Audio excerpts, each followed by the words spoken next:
kompresornya, unit, dan LCD. Mungkin kita sharing aja Mbak, kalau misalnya saya ada kurang bisa ditambahin ataupun begitupun sebaliknya. Langsung ke unit. Kalau bisa lihat dari displaynya, kalau ini ada display buat LCD dan LCD-nya touchscreen. Terus di sini ada tombol kiri kanannya, ada tombol-tombolnya. Jadi tombol menu dan tombol pemilihan yang lain.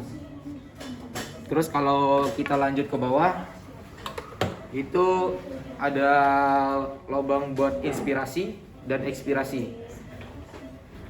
Terus kita lanjut ke samping, ini ada modul buat pasien neonatus atau neonatal. Jadi pasiennya kalau misalnya pasien neonatus, pakainya ada tambahan lagi. Harus dikonekin ini dan pakai flow sensor yang buat neonatus. Terus di bagian bawah ada humidifier, pakainya yang merek Fisher Paykel. Jadi kalau humidifiernya banyak jenisnya, ini dapatnya Fisher Paykel. Terus ada di sini chambernya yang bisa disterilkan, dan ini ada kabel power buat ngidupin breathing circuitnya. Jadi harus connect dulu ini, dan ini kabel konektor suhu. Jadi pembacaan suhunya di sini. Dan posisi ini harus di bagian di dekat earpiece, di bagian inspirasi. Jadi jangan di ekspirasi. Jadi kan di earpiece ada dua lubang. Ada lubang inspirasi dan inspirasi. Kurang lebih seperti ini, kayak gini lubangnya. Kalau misalnya lubang di inspirasinya sebelah kiri, berarti kita pasang di sebelah kiri buat konektornya ini.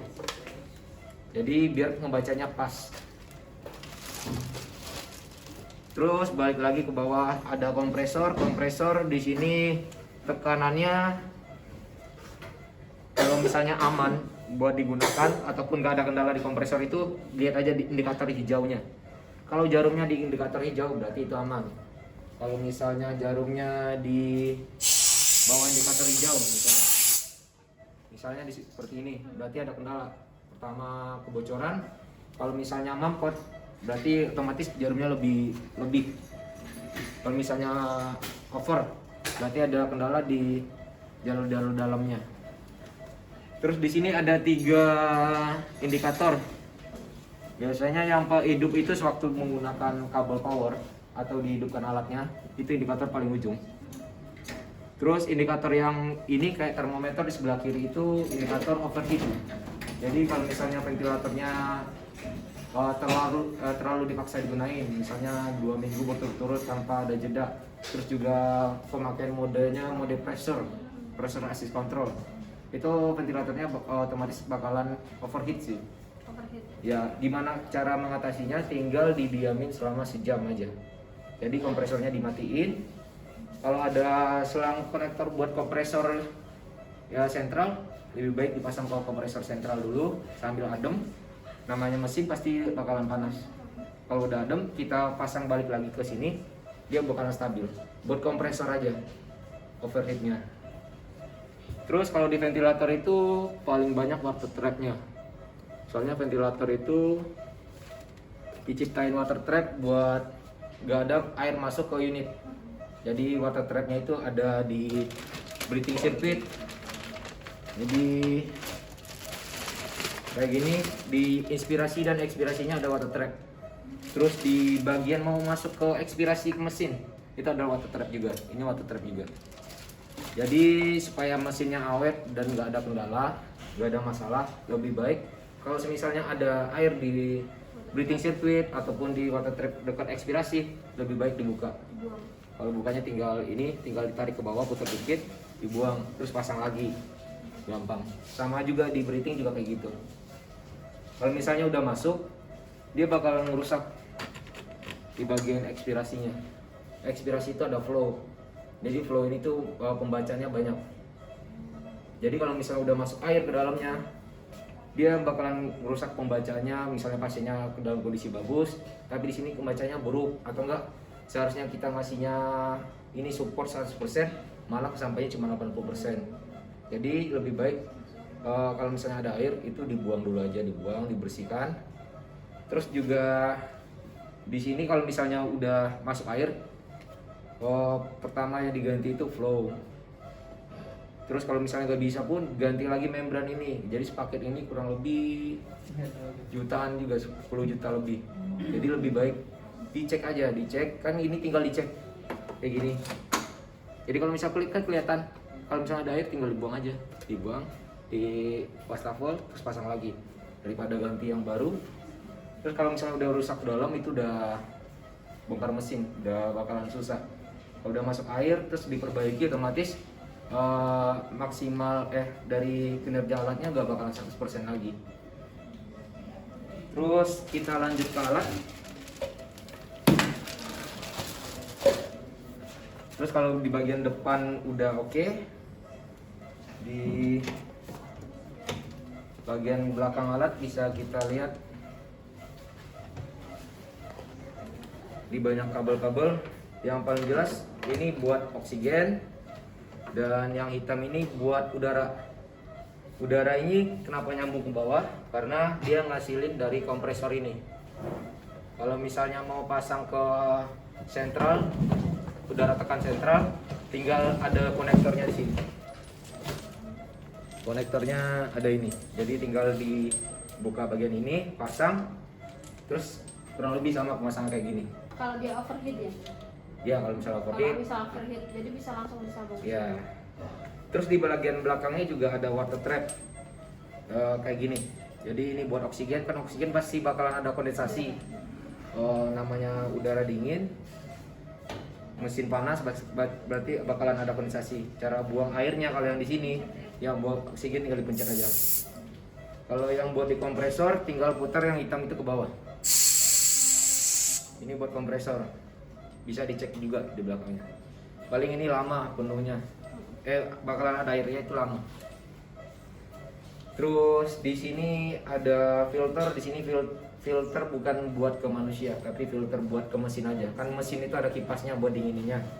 Paling bakalan ada debu. Kalau misalnya udah sebulan dibersihin, tinggal dibukain aja, terus dibersihin, dikeringin, habis itu dipasang lagi. Ini nggak ada pengaruhnya ke pasien, cuman ke alat doang. Di bawahnya juga sama, kompresor juga sama, kurang lebih kayak gitu. Terus di sini ada konektor buat yang tadi saya bilang buat pasien neonatus. Kalau misalnya ada pemakaian pasien neonatus di picu misalnya, ataupun di picu di pasien neonatus, tinggal dipasang, konekin, udah bisa dipakai. Kalau misalnya nggak ada, tinggal dibuka aja ininya. Kita balik. Oh ya, di bagian bawah ini ada buat colokan. Biasanya colokan yang satu buat humidifier, yang satu lagi buat ngidupin kompresor. Jadi udah pas dua. Terus ini kabel power buat ngidupin alat. Jadi alat ini juga menggunakan baterai. Tapi baterai di sini bukan dianjurkan buat running alat, tapi buat backup. Pemindahan misalnya kalau di sini pakai diesel, kalau misalnya mati lampu, kan jedanya kurang lebih itu 10 menit. Jadi bisa hidup. Tapi baterai ini nggak support kompresor. Berarti kompresornya? Iya, kompresornya mati, cuma ngasih flow doang, ngasih oksigen doang. Kalau kompresor itu tegangannya tinggi, nggak bakalan support pakai baterai apapun. Ada pertanyaan dulu di sampai situ, baru kita lanjut ke running hub. Udah, kalau oke. UPS bisa nggak kompresor? Bisa. Tapi kan UPS juga sama sistemnya ke baterai. Juga bakalan tahan beberapa menit doang. Nggak nyampe setengah jam paling itu kalau kompres. Kalau UPS-nya, tapi tergantung lagi UPS-nya yang berapa, baterainya yang berapa. mAh. Iya. Kalau misalnya udah, kita balik ke alat. Ini tombol on off, dan sini buat knob-nya. Kalau misalnya mau pilih selektor kiri kanan atau nggak mau pilih selektor kiri kanan, tinggal di touchscreen aja. Ini touchscreen. Tinggal kita hidupin alat. Terus kalau misalnya LCD-nya udah hidup, langkah kedua itu hidupin kompresornya. Kompresornya tombol on off-nya di sini. Pasang dulu, pastiin dulu udah kesambung ke powernya. terus kita on off, kompresornya bakalan hidup. Di sini ada indikator kayak gelombang, itu berarti dia lagi pemakaian arus listrik. Terus kalau udah, kita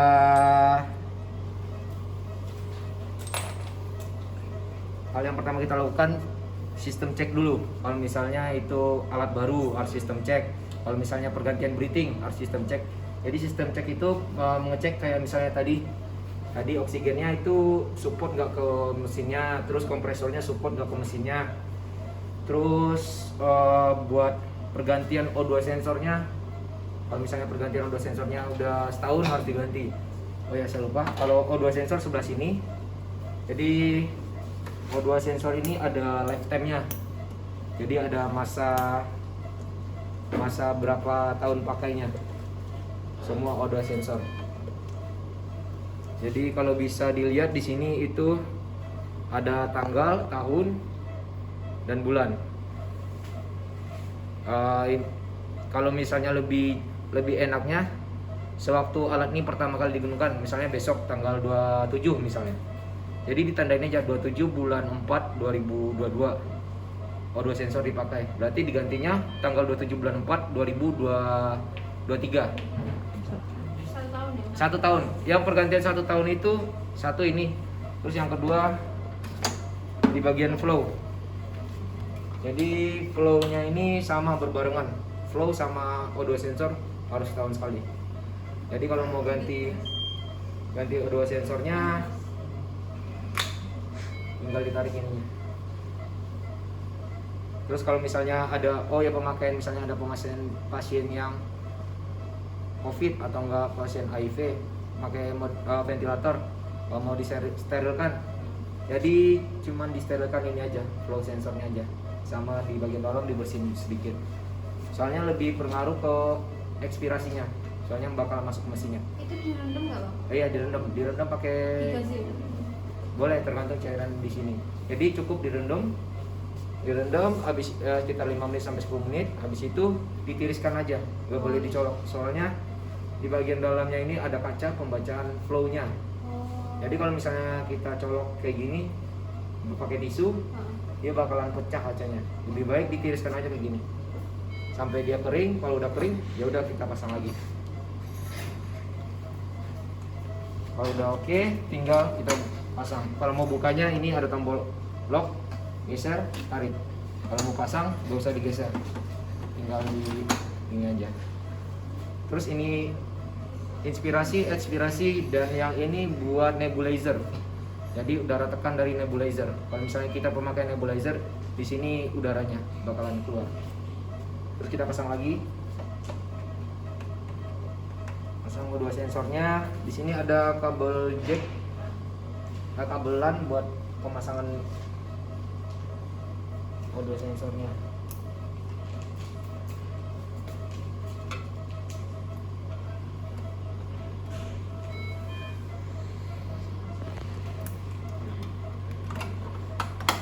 Kalau udah kepasang semua, baru kita masuk ke sini. Di sini ada sistem cek, same patient, new patient, dan O2 terapi. Jadi yang sistem cek ini kayak pengecekan dari awal tadi, pengecekan misalnya oksigen, flow, terus pembacaan O2 sensor, udara tekan, dan lain-lain tuh di sistem cek. Terus yang same patient itu misalnya pasien udah winning, tiba-tiba perlu pakai ventilator lagi, tinggal diklik same patient. Jadi dia bakalan ngebaca kayak data yang sebelumnya, tapi data cuman kayak kategorinya apa, terus IBW-nya berapa, tipe ventilatornya invasif atau non-invasif, cowok apa cewek. Kalau settingannya tetap kita setting lagi, settingan misalnya O2-nya berapa dan lain-lainnya itu tetap disetting dari awal. Kalau new patient, setiap pergantian pasien harus kita klik new patient dulu. Jadi di sini ada, bisa kita lihat pasien tipenya itu dewasa, anak, sama neo. Terus ada kategorinya invasif atau non-invasif. Terus lanjut lagi ada pemilihannya cowok apa cewek. Kalau yang buat adult itu settingannya IBW, jadi berat badan aja. Kalau misalnya pilih pediatrik, tinggal kita klik, dia sama. Ini pediatrik bisa paling rendah itu, paling bawah itu 3 kg. Kaneo? Kalau Neo itu paling bawah 0,3, jadi 300 300 miligram, gram. 300 gram. Ini 300 gram. Jadi di sini kan IBW dari Neo itu 3 gram. Sedangkan maksimalnya itu bisa sampai ngelewatin minimal dari pediatrik. Jadi gimana solusinya buat kalau misalnya pasiennya itu misalnya kategorinya Neo, misalnya berat badannya tuh 4 kilo, mau dimasukin di Neo apa di pediatrik. Jadi kalau saya sharing sama dokter yang ada di RSCM Jakarta, itu kalau misalnya kayak gitu, itu hitungannya kalau dia Neo 28 hari setelah lahir. Sebelum lahir 28. Jadi hitungan lahir 28 hari, sebelum 28 hari itu masuk kategori Neo. Kalau setelah 28 hari dimasukin ke pediatrik. Setelah 1 bulan pediatrik. Iya, benar. Jadi kan berat pasiennya itu beda-beda kalau misalnya di Neo. Kalau misalnya ada case seperti itu, makanya maksimal di Neo melebihin minimal di pediatrik. Itu solusi buat pemilihan pasiennya. Terus O2 terapi ini, kalau O2 terapi ini kayak FNC tapi cuman ngasih flow sama O2 sensor aja. Cuman ngasih flow sama O2 aja. Jadi flow-nya ini, oksigennya ini bisa sampai 100, bisa kita ngasih 100. Flow-nya ini tergantung mau ngasih berapa. Kalau O2-nya 100, flow-nya ini maksimal di 50. Kalau 100, kalau misalnya mau di 60, ini kan maksimal 60. Itu paling O2-nya di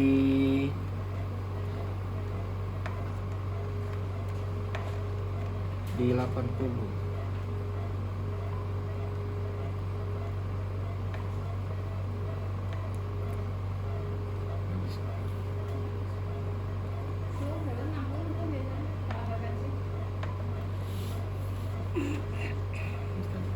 Jadi cuman bisa ini kalau misalnya O2-nya itu saya lupa nih, kalau misalnya O2 itu maksimalnya minimalnya di berapa supaya bisa naik 60. Tapi ini cuma ngasih flow aja. Jadi flow, darah tekan sama oksigen aja. Nah, ini kalau ini kan hypertensi. Berarti kan tubingnya sama? Oh, tubingnya sama.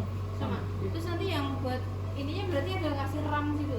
Ntar bisa aksesorisnya kurang tahu saya. Oh, di dapatnya dalam apa? Oh iya. Jadi kalau misalnya pakai nasal probe atau apa juga.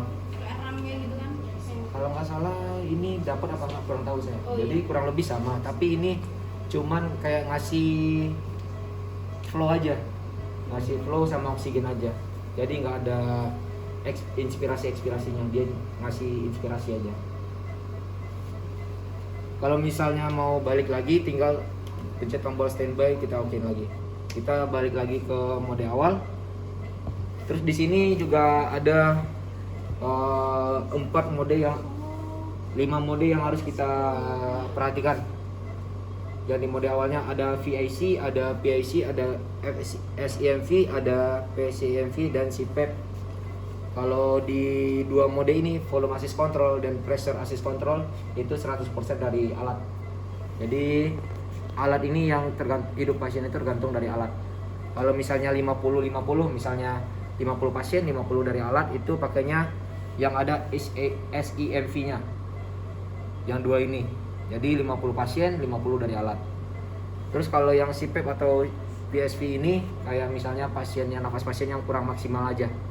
Kayak perbandingannya itu 70 dari pasien, 30 dari alat. Jadi kalau misalnya bedanya V sama P itu, kalau V itu ngejar volume, kalau P itu ngejar pressure. Kalau misalnya kita mau pakai pasien, dengan gejala seperti ini, terus harus kita pakai volume dan 100% dari alat. Pakainya yang pertama ini, volume assist control. Kalau kita ngejar pressure itu pakainya PIC. Terus kalau yang 50-50 kayak tadi, balik lagi tergantung pemilihannya aja. Sebelum kita masuk ke mode, kita lakukan dulu sistem cek. Kayak sama yang saya bilang tadi, misalnya pergantian breathing baru, kita nggak tahu nih, ataupun breathing lama yang telah berkali-kali kita pakai, takut ada kebocoran atau gimana nya, kita cek. Ini saya bypass. Kalau kita pasang langsung,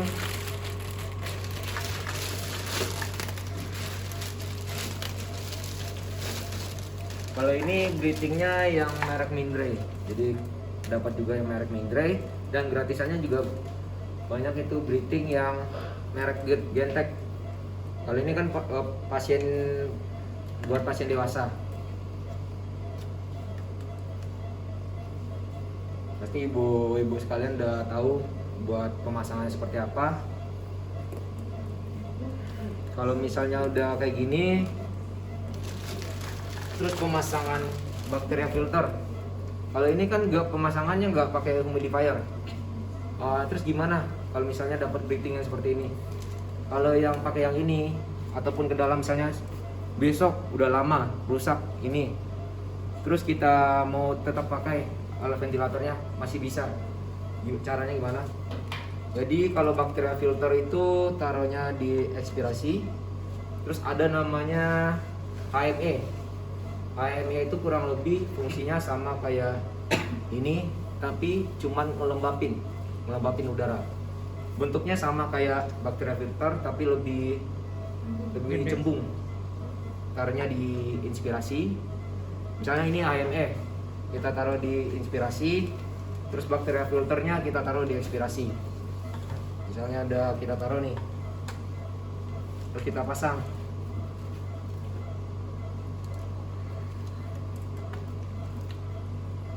Kita pasang, terus kita lukukan. Kalau ini kan gak dipakai, kita taruh di bloknya di sini. Buat kalau misalnya di ventilator Mindray ini nggak usah di blok pakai tangan, jadi ada tempat bloknya. Ya, jadi cukup kita taruh gini, kita tinggal sambil ngerjain apa juga bisa. Ya, nggak perlu kita tungguin, tinggal blok kayak gitu. Tapi pastiin dulu breathingnya udah kepasang dengan benar. Terus yang sambungannya udah kepasang, nggak ada kebocoran. Habis itu kita klik sistem cek. Terus dia bakalan ada indikator buat pasang dulu, hidupin dulu kompresor, terus pasang oksigen. Habis itu lepas dari pasien kalau misalnya ada pasien. Habis itu kita okein. Ini kurang lebih selama 5 menit buat sistem ceknya. Jadi selama 5 menit ini kita bisa ngerjain hal yang lain. Ada pengecekannya itu banyak, dari O2 sensor, flow, jadi tekanan dari O2 sensor, tekanan dari udara, ekspirasi flow, pressure sensor test, ekspirasi valve, safety valve, O2 sensor test, tes kebocoran. Ya, sekali tes itu semuanya. Jadi nggak perlu lagi kita iya kayak gitu, capek. Iya. Lebih cari.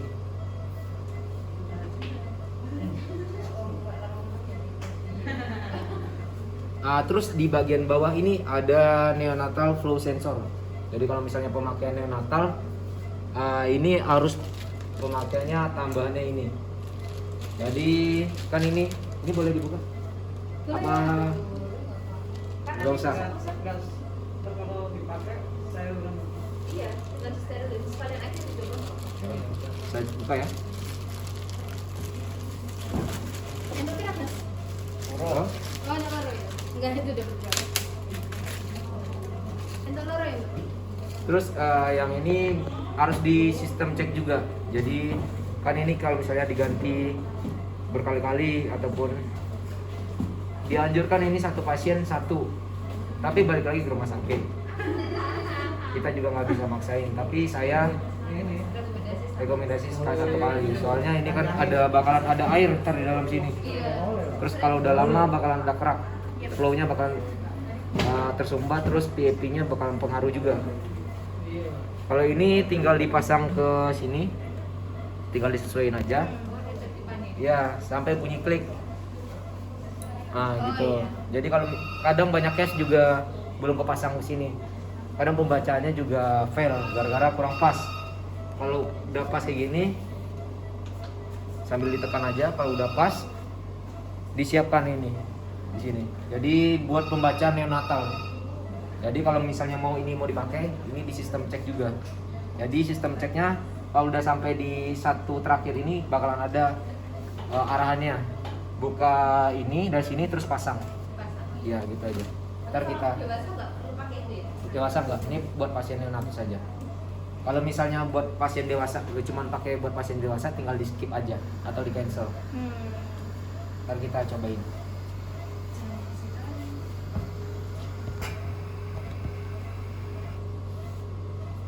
Di sini buka earpiece-nya, terus dipasang, terus kita oke. Kalau nggak mau tinggal di cancel. Kenapa saya buru-buru? Soalnya tadi hitungannya paling kira-kira 7 menit, 7 detikan lah. Oh, harus cepat ya? Harus cepet. Soalnya bakalan kita Nanti ulang lagi dari ulang awal. lagi, Iya. Kalau misalnya udah pas, tinggal kita exit. Kebocoran itu apa mas? Munculnya di situ? File. Tuh terakhir. Oh, jadi buat kebocoran itu di sini itu di sini ada kurang dari 300. Jadi kalau misalnya lebih dari 300 itu ada kendala di breathingnya. Terus gimana cara kita ngecek pertamanya? Mau ngecek breathingnya aman apa enggaknya? Oh, ada leakage ya? Iya, leakage. Kebocoran leakage. Leak. Leakage ini. Jadi makanya tadi saya bypass dulu, pastiin dulu mesinnya aman. Kalau misalnya kebocorannya lebih dari 300 misalnya, udah kita bypass, kita retrieve, kita ulangi, leakage-nya kurang dari 300 berarti aman, berarti kendalanya di breathing. Ya. Oh. Tapi untuk kalibrasi nggak boleh pakai bypass ini ya kita ya? Kalau Iya. ke pasien. Ya, ya. Mungkin aku bypass ya. Paling cuman kalau buat bypass ini buat pengecekan kalau ada kendala di leak aja, kebocoran. Pasti ini aku Iya. dari alatnya tuh. Iya benar. Kalau udah oke, kita exit. Terus kita coba di pasien dewasa ya. Ini pasien dewasa, ini pasien, pedal, pakainya Invasif. non-invasif deh, non-invasif. Terus cowok IBW-nya berapa misalnya 75. Terus kita oke, terus baru balik ke sini. Kita klik VIC, di sini ada settingannya.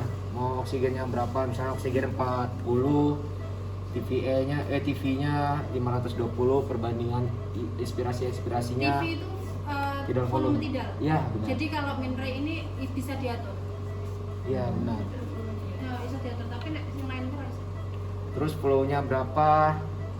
Terus yang ini PAP-nya mau berapa? Jadi tinggal diatur aja. Kalau misalnya udah oke, bisa pencet tombol ini, start ventilator. Kita coba pakai tes lang.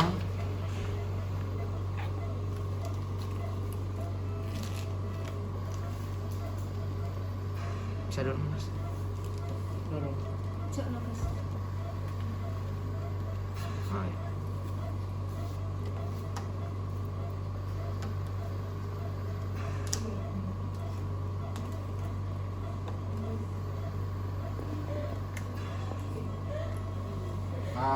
Kita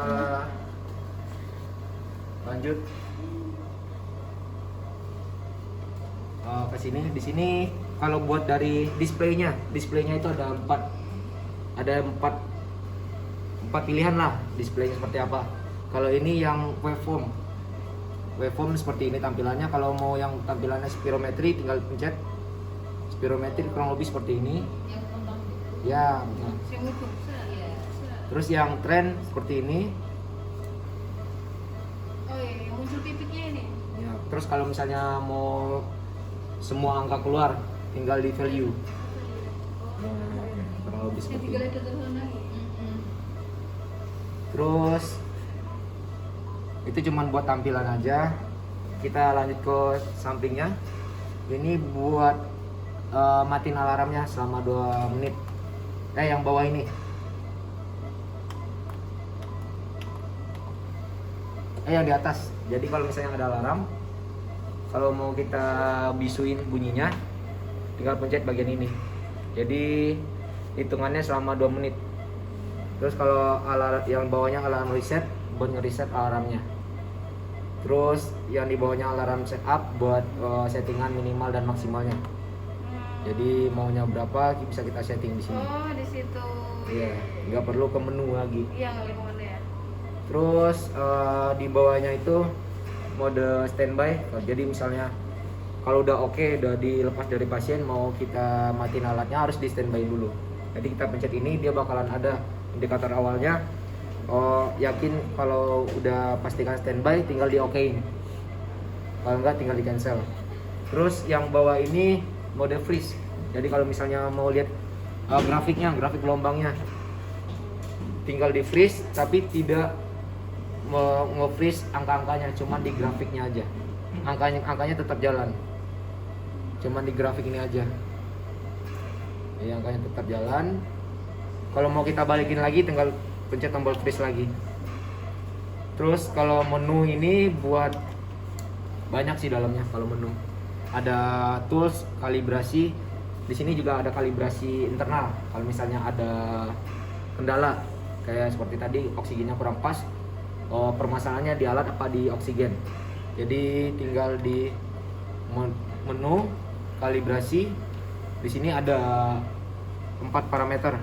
Zeroing buat nolin lagi pembacaannya, flow, O2 dan touchscreen. Kalau misalnya kendalanya di flow atau tekanan, kita tinggal pencet flow. Kalau misalnya di oksigen, kita pencet oksigen, dia bakalan ada langkah-langkah setelah itu. Jadi tetapi harus di standby dulu mode yang awal, baru bisa kita lakuin tadi. Ratingnya juga harus di block lagi.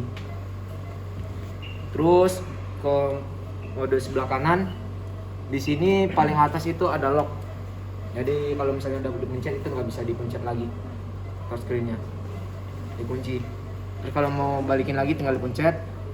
Terus di sini ada O2 suction.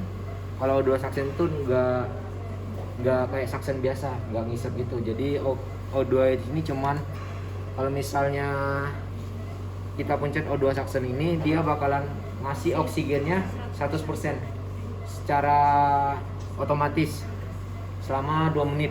Jadi kita pencet, dia bakalan ngasih oksigennya. Tadi kan pertama tadi 40%. Kita pencet O2 suctionnya, dia langsung pindah oksigennya ke 100%. Jadi kayak baking gitu. Ya. Baking. Jadi kalau kita mau baking pastinya jelek toh. Nggak usah pakai baking itu, jadi pakai baking ventilator ini bisa. Iya. Langsung pencet aja langsung 100% aja. Di sini juga ada counting down-nya atau hitungan mundur dari Suction. suctionnya selama 2 menit. Tadi udah jalan dan tinggal 94 second. Kalau misalnya kita balikin lagi, tinggal O2 suction aja. Terus kalau misalnya pemakaian nebu, di sini ada tadi selang nebu. Selang nebu ini mana guys? Ya, di sini ada selang nebu, dapatnya selang nebu yang Fadi. Jadi nebu itu sama kayak ada selangnya, ada tempat obatnya. Dari nebu tinggal dipasang ininya itu di ujung ini. Terus yang obatnya itu taruh di sini. Sebelum belalai. Belum belalai. Nah. Terus mau kita coba nebunya, nebu. Terus tinggal pencet nebu, di itu udah ada mau berapa menit. Misalnya mau 5 menit. 5 menit. Tinggal kita okein, dia bakalan ada. Kalau bisa dipegang ini ada tekanannya. Kalau 5 menit obatnya belum habis, tambah Kita lagi. tinggal tambah lagi aja. Makanya di sini banyak, jadi bisa 30 detik juga. 30 menit maksimal. Maksimal nggak deh? Sejam ya? Sejam. Oh iya benar. Misalnya mau kita kasih sejam. Terus kalau misalnya obatnya udah habis, tinggal matiin aja. Oh gitu. Iya. Manual. Iya. Terus di sini ada yang 3 bawah ini tuh buat inspirasi hole, expirasi hole, manual breathe kayak bagging. kurang lebih kayak gitu. Jadi misalnya kalau bisa kita lihat dari grafiknya, inspirasi hall itu sama dengan artinya itu nahan dari inspirasi. Misalnya di sini waktu grafiknya naik,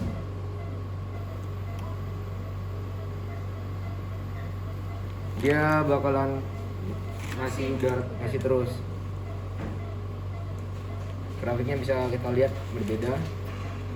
Terus kalau ekspirasi hold juga sama, dia di ekspirasinya.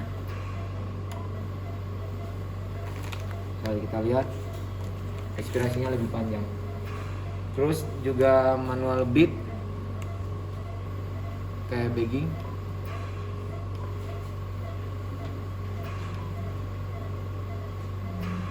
Oh ya. Ini satu kali ekspirasi. Jadi nggak perlu kita pencet kayak gitu. Jadi di sini aja. Iya. Kurang lebih seperti itu dari fungsi dari tombol-tombolnya. Kalau mau kita balikin lagi, tinggal kita tekan tombol standby terus kita okein. Dia bakalan balik. Di sini juga ada indikatornya. Oh iya, indikator adult. Dan ini jam. Misal kita start ventilator tadi. Terus juga dari mode VIC mau pasiennya udah mau bagus nih, mau dipindahin ke 50 pasien 50 alat gitu, ke SIMV misalnya, tinggal kita klik, terus kita setting, tinggal kita okein, dia langsung pindah ke modenya. Jadi tinggal kita persiapin aja tadi dari mode VIC misalnya, mau ini 100% dari alat, volumenya mau kita pindahin ke 50 pasien 50 alat, tinggal kita klik ini, kita setting berapanya, ketika okein dia bakalan langsung pindah mode. Terus di sini juga bakalan ada indikator di atasnya, itu bakalan jelasin lagi mode apa sekarang, terus dia pakai invasif apa non invasif, terus kategorinya adult, pediatrik apa neo. Jadi kalau ada sungkupnya itu berarti non invasif. Kalau mau pakai kayak intubasi itu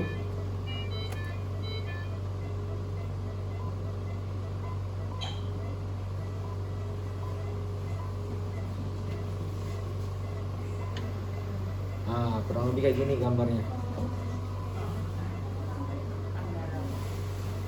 Kurang lebih seperti ini gambarnya. Terus mau kita balik lagi ke mode standby, oke lagi. Oh ya, saya lupa tadi jelasin di bagian ini, di bagian humidifier.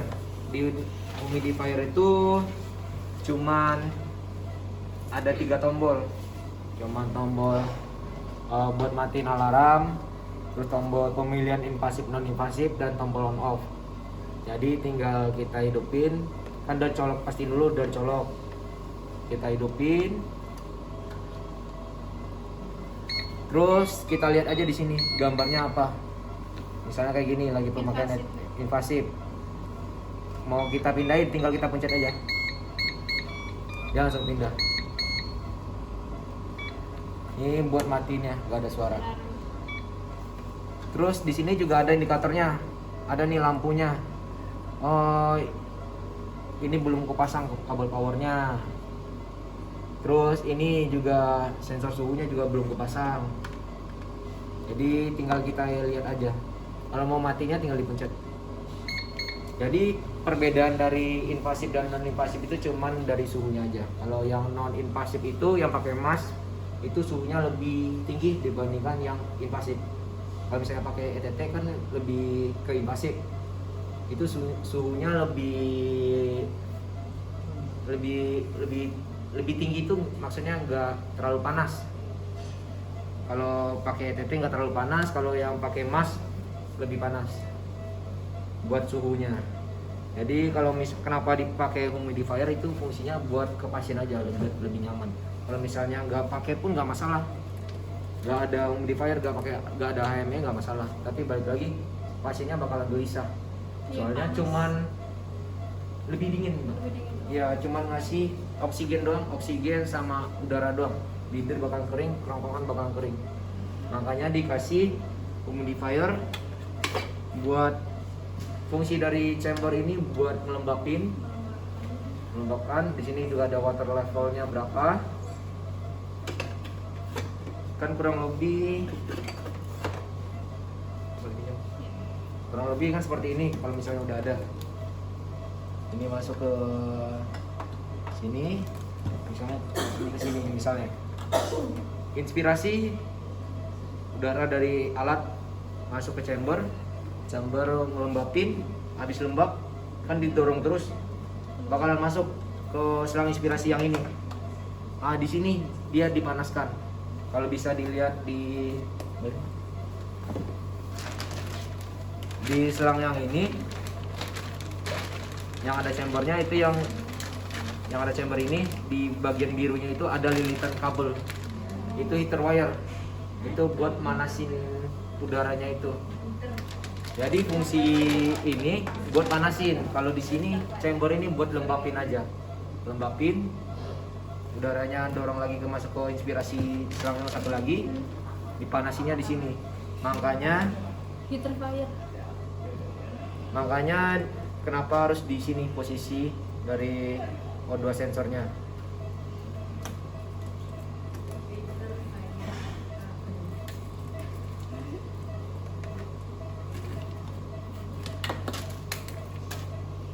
Nah, kenapa harus di sini? Jadi pembacanya harus pas. Kalau kita taruh di sini kan dia membacanya ekspirasi dari pasien, bukan udara yang masuknya. Jadi harus di sini. Kurang lebih seperti itu buat editing. Ada pertanyaan dari alat?